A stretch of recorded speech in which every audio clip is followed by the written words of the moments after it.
Assalamualaikum warahmatullahi wabarakatuh. Perkenalkan kami dari kelompok 7 yang beranggotakan saya sendiri Indra Aisyah dan ada Nida Huwaida Rizkia Zulfa dan Maya Putri Maharani. Kami akan mempresentasikan hasil studi pustaka kami yang berjudul Simulasi Proses Produksi Kertas Menggunakan Software Flexim Studi Kasus pada PT Fajar Surya Wesesa.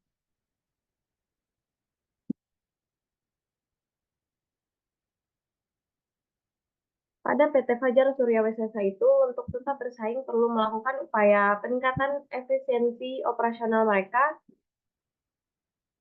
Penggunaan teknologi simulasi seperti Flexim itu telah menjadi salah satu solusi yang krusial dalam mencapai tujuan ini.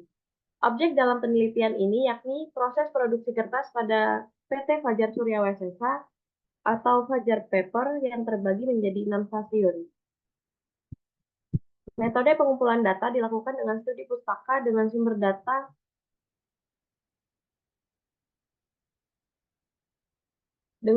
data yang digunakan adalah status tunder serta jenis data yang digunakan adalah data kuantitatif. Produksi kertas telah menjadi salah satu industri yang paling penting dan mendasar dalam kehidupan manusia modern. Dalam era digital saat ini, meskipun banyak media informasi yang beralih ke format elektronik, permintaan akan produksi kertas tetap tinggi. Hal ini disebabkan oleh berbagai aplikasi kertas yang esensial, termasuk media cetak, kemasan, serta produk kebersihan dan kesehatan. Industri kertas berperan signifikan dalam perekonomian global. Dan terdapat salah satu tantangan utama dalam industri kertas adalah bagaimana mengelola proses produksi secara efisien dan berkelanjutan.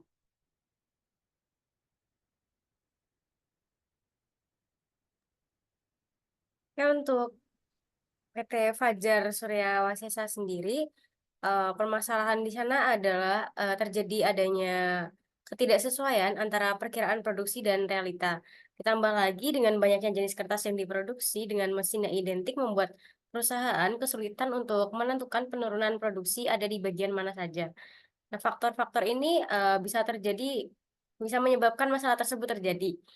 Penggunaan simulasi kemudian dilakukan untuk mengetahui aliran proses produksi kertas yang kompleks di PT Fajar Surya Wasesa secara keseluruhan menggunakan software Flexim. Simulasi ini tidak hanya untuk memodelkan seluruh aliran proses produksi di PT Fajar Surya Wasesa, namun juga memasukkan faktor lain seperti downtime agar dapat mengetahui output harian apakah ada penurunan pada mesin yang sama. Kemudian penelitian ini diharapkan dapat membantu PT Fajar Surya Wasesa dalam memberikan gambaran dan acuan untuk mengetahui apakah terjadinya downtime mempengaruhi jumlah output harian sehingga perusahaan dapat memenuhi permintaan pelanggan.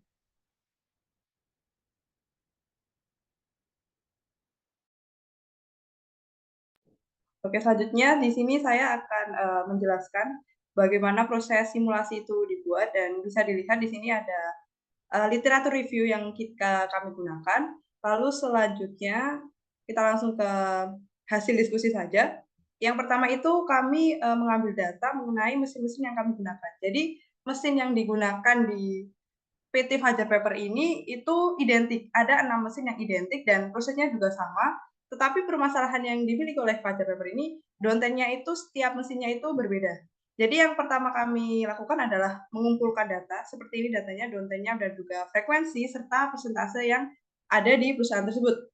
Lalu setelah itu kami melakukan pengolahan data dan setelah kami hitung, ternyata waktu normal dari mesin-mesin yang bekerja itu berbeda-beda. Jadi antara paper mesin 1 sampai paper mesin 6 itu berbeda-beda.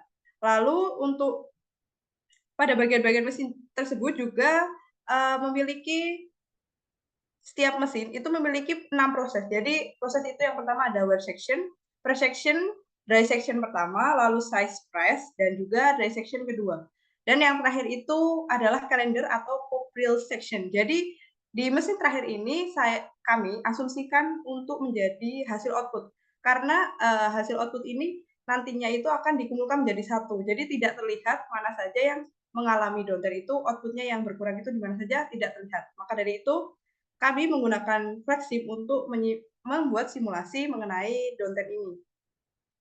Nah, untuk proses simulasi, untuk kodenya, untuk mesinnya yang kami gunakan seperti ini. Jadi ada kode masing-masing juga. Lalu untuk waktu downtime, karena kami mengetahui dari data bulanan, maka kami jadikan jadi harian gitu. Jadi supaya lebih mudah untuk trackingnya. Nah, di sini kami juga menyarankan untuk bagian search, karena ternyata setelah diteliti, di bagian kertas ini yang hasil output-nya yang semuanya 1.200 ton menjadi 1.195 ton. Jadinya, kami untuk source-nya kita bagi menjadi 3 supaya tidak terjadi penumpukan. Jadi untuk arifal yang pertama itu, karena di sini di PT Fajar Paper ada 3 shift, maka, kami bedakan menjadi 3 shift. Jadi setiap 8 jam sekali akan datang bahan baku sejumlah 400 ton, seperti itu. Nah, setelah dianalisis, ternyata itu seperti yang saya bilang tadi, output yang real ternyata yang ada di lapangan itu sebesar 1.195. Nah, seperti ini kira-kira gambarannya. Jadi dari source masing-masing. Kenapa source-nya tidak ada satu? Karena setiap mesin itu sudah memiliki alirannya masing-masing. Dan yang seperti diketahui di paper bahwa di PT Fajar Paper ini tidak menggunakan banyak tenaga kerja. Jadi hanya mungkin mekanik saja yang mengurusi tentang mesin-mesin ini. Oke, setelah kita analisis lebih lanjut, jadi saya ubah berbagai waktunya disesuaikan dengan nilai downtime yang sudah kita hitung tadi. Nah, nilai loss downtime-nya itu antar mesin itu berbeda, jadi antara input-output-nya itu berbeda. Nah, sekitar dari 41 ton sampai 74 ton nilai kehilangannya. Nah, sebenarnya yang mau dijelaskan di sini adalah kenapa mesin yang sama dapat memberikan downtime yang berbeda-beda. Mungkin dari paper yang sudah dijelaskan tadi, adanya perawatan mesin dan juga mungkin merek yang digunakan oleh perusahaan. Jadi saran kami bagi perusahaan mungkin adalah dengan menggunakan mekanik yang handal, karena pada akhirnya di proses simulasi ini akan berpacu pada manusia. Jadi manusia sebagai senter utamanya. Seperti itu mungkin yang bisa saya jelaskan mengenai proses pembuatan simulasi tersebut. Ya, jadi berdasarkan hasil pengolahan data yang sudah dilakukan, dapat disimpulkan bahwa simulasi ini menggunakan software Flexim ini dapat membantu PT Fajar Surya Wasesa mengetahui pengaruh downtime dengan jumlah output harian. Hal ini dibuktikan dengan melakukan simulasi, perusahaan dapat mengetahui perbedaan output harian yang dihasilkan dan dapat mengantisipasi adanya kekurangan produk dalam memenuhi permintaan pelanggan. Kemudian hasil output pada masing-masing paper mesin yang diperoleh dari simulasi dengan software Flexim di PT ini juga hariannya itu sebesar 1.195 ton per hari atau selama 24 jam. Kemudian untuk nilai loss downtime-nya itu berbeda-beda. Ada yang 40, 26, 85, 41, dan 73 ton. Kemudian di hasil simulasi itu terjadi penumpukan pada paper mesin ketika simulasi sebesar 5 ton per harinya.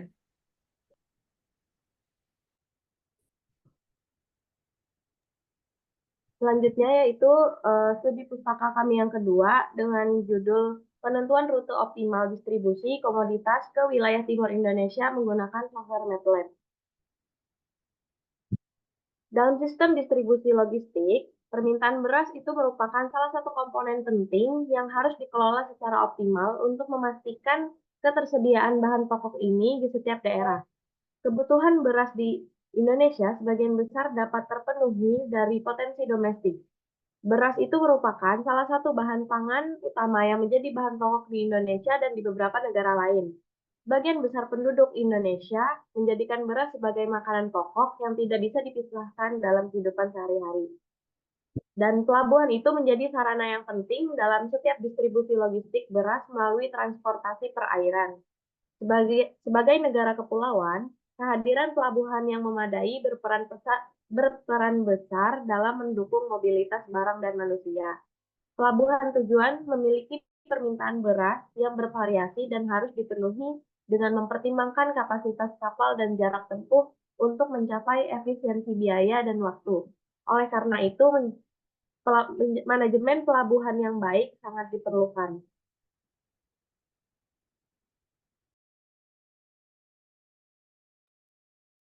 Pada penelitian ini, fokus utamanya itu di pendistribusian beras dari Pelabuhan Surabaya ke pelabuhan tujuan di Indonesia Timur seperti Ambon, Somlaki, Dobo, Kaimana, Fak-Fak, Tual, dan Merauke.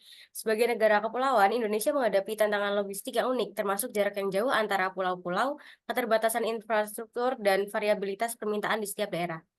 Maka dari itu, penentuan rute optimal untuk proses distribusi komoditas menjadi sangat penting untuk mengurangi biaya, menghemat waktu, dan memastikan ketersediaan barang di seluruh wilayah Indonesia.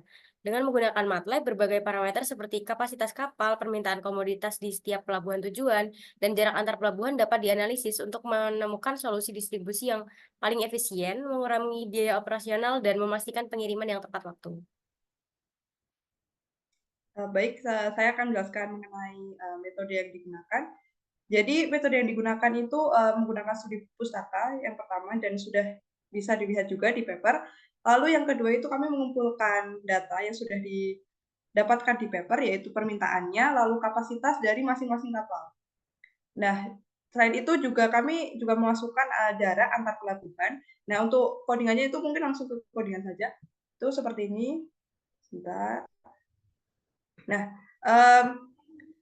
jadi depot itu adalah awal mula atau sumbernya itu dari Surabaya. Kami tulis di sini, jadi dilambangkan dengan angka 1. Lalu number of kapalnya itu adalah 3.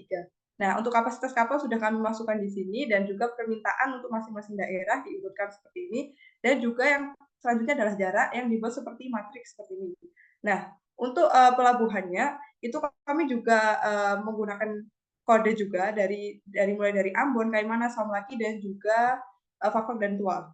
Nah, di bawah ini juga kami menampilkan beberapa output yang kami harapkan. Jadi mungkin langsung saja ke hasil landingannya. Nah, untuk output yang kami gunakan itu yang pertama itu adalah untuk kapal 1, 2, dan 3. Jadi kapal 1 ini dia akan menentukan jarak, menentukan rutenya masing-masing sesuai dengan kodenya. Lalu total jaraknya itu 2.938 mil laut. Lalu kapal kedua itu total jaraknya adalah 3.546 mil laut dan kapal ketiga itu total jaraknya adalah 2.806 mil laut. Nah, total jarak keseluruhannya itu 9.290 mil laut. Nah, jika dilihat dari kode ini, kami juga sudah melampirkan di sini juga. Jadi misalnya untuk kapal 1 itu berangkat dari Pangkalan dari Surabaya, lalu berjalan ke Ambon dan nanti ke Kaimana, ke Samlaki, kembali ke Depo atau Surabaya. Nah, ini untuk 0 ini kami lambangkan sebagai kode bahwa kapal ini sudah kembali ke depotnya. Nah, ini untuk gambaran total jarak yang ditempuh untuk setiap masing-masing kapal dari kapal 1 sampai kapal 3 beserta total jaraknya. Oke, baik. Di sini saya akan melanjutkan menjelaskan codingan mengenai kapal. Jadi kami selain menggunakan berapa jarak yang ditempuh, kami juga menggunakan rute kapal dan pelabuhan yang ada digunakan di sini. Jadi asumsi kami adalah Surabaya sebagai titik paling nolnya, lalu digabungkan dengan Ambon, Fakfa, dan tempat-tempat lain. Nah, untuk codingannya itu seperti ini. Nah, ini kami menggunakan koordinat geografis aslinya. Jadi dimulai dari Surabaya dan juga kota-kota lain. Dan juga rutenya itu kami samakan dengan hasil codingan yang satu lagi. Jadi ketika kita sudah mengetahui rutenya sebelah mana, maka kita masukkan di sini, angkanya seperti ini. Lalu ini untuk plottingnya, ya seperti codingan pada umumnya ya. Ada nanti warnanya itu diwarnakan sebagai berikut. Jadi untuk pelabuhan, kita lambangkan dengan warna biru di daerah sini. Lalu untuk kapal 1 dengan warna merah, kapal kedua dengan warna hijau, dan kapal ketiga dengan warna ungu. Jadi untuk masing-masing rutenya itu sudah jelas, untuk masing-masing kapal itu dia akan menuju kemana saja. Seperti itu. Next.